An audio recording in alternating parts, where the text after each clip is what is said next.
Hello, my name is James Kaye, and before I start doing my first movie review, I'm just going to have to apologize for the terrible 240p quality on this video. My webcam, as soon as I'm about to record my first video on this channel, it has to go all fuzzy and horrible, and I have to record this on Windows Movie Maker, and the quality compared to the YouTube, where you just upload it via YouTube from your webcam, it's much better quality on that. I do not know why it's not as good on Windows Movie Maker. But without a doubt, today I'm going to be taking on George Lucas's 1997 classic, which is Star Wars. And I know a lot of you call it Star Wars Episode 4 The New Hope, but back in 1997 we didn't have the prequels and it was just called Star Wars. So Star Wars opens up and we see one of the greatest scenes in cinematic history. We see this big Imperial starship, and it's such mysterious because it's just flying over this big moon, and the anticipation this is done in, it's done really slowly and really effectively, and the special effects look absolutely brilliant in this scene. You get a real sense of mystery. You're like, is this guy a good guy? Is something on the ship that's going to destroy the whole planet? What is going to happen? And it leaves you with that sense of mystery of a great movie, and it starts off one of the best movies of all time. Now, we get onto Death Star, we see C-3PO, R2-D2, and tons of rebels, all standing by this white door, and you're just thinking to yourself, what are they going to unleash? This has to be something big and horrible, because this is going to be one evil motherfucker. And the door opens, steam comes out, it's got great music, and Darth Vader and stormtroopers just appear, and as soon as you see Darth Vader work and do his choke sound, like where he goes, you know what sound I'm on about, the way he breathes in that really creepy type of breathe. You know you're not gonna want to mess with him, and he just takes out these rebels. He doesn't even need to do anything. These stormtroopers, these take out the rebels, and it's just really, really awesome. Now let's get off the Death Star for a minute, and we turn to the one of the main planets in this movie, Tatooine, where we meet our main protagonist, Luke Skywalker.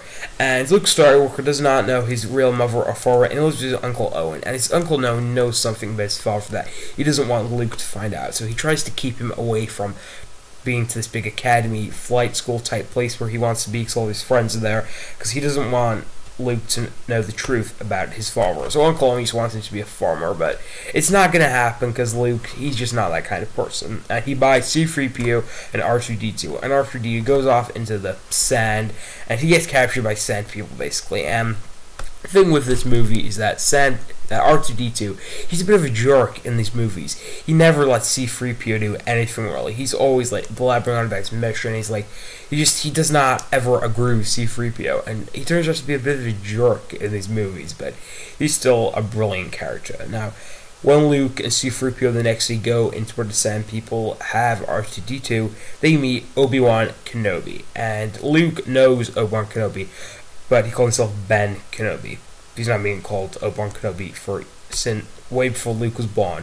And he starts telling about his dad and how he got not seduced by the dark side. What I'm talking about, this is later. This is Return of the Jedi I'm talking about now.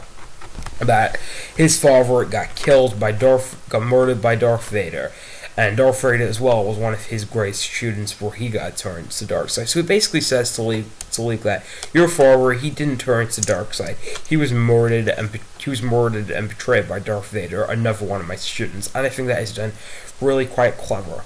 Now we get off these characters and we go to the spaceport and we see the coolest character ever made, not just in Star Wars, but the coolest character ever made. It is Han Solo. Han Solo is he's a smuggler for starters. Every guy loves a smuggler. He's really badass. He's just that scene where you saw him shooting first. I don't know why they changed it, because Star Wars is all about redemption. It's all about stuff like that. I know George Lucas didn't want one of the main heroes to look like a villain, but come on. This other guy, he's got a gun to him. What are you gonna do? You just gonna let him shoot you? No, you're gonna shoot at him. And why the hell did he have to change that? I don't know. Another problem I have with Spaceport is that George Lucas CGI'd it all up with the special editions. Tatooine is meant to be a piece of shit planet, but no, it gets transformed into a CGI mess. So the special editions, like on this Blu-ray, I don't always agree with, but what can you do? and they pay Han for the Millennium Falcon.